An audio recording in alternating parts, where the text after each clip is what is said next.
Ushaijiuliza warrant of arrest ina ishaga ama inahepaga ama inakosaga nguvu after siku ngapi? After court imesema ya kwamba wewe mwenyewe uko na hii hatia ushikwe. Unajua inakaga muda gani? Sasa wacha nikueleze. Ukisikia court imetoa, maybe ulikuwa na kesi ukahepa ukakosa kwenda kotini, warrant of arrest inakaga hivyo. Hakuna siku ati unasikiaga ati iko imeisha.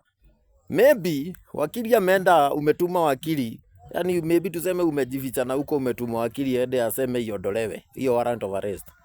Ikikosa inakaga active mpaka siku utashikwa ama wewe mwenyewe ujipeleke kotini. So usifikiria ati kuna time inakujaga inaisha. Hakuna kitu kama hiyo. Ni maybe ile wakati wewe mwenyewe utajipeleka kotini ama siku wewe mwenyewe utashikwa ama wakili wako aseme iondolewe. So ile hainaga. So ukitoka kotini juu ya kesi uone utafungwa, ufikiria ati inaisha. Hakuna kitu kama hiyo I say. Si ndio?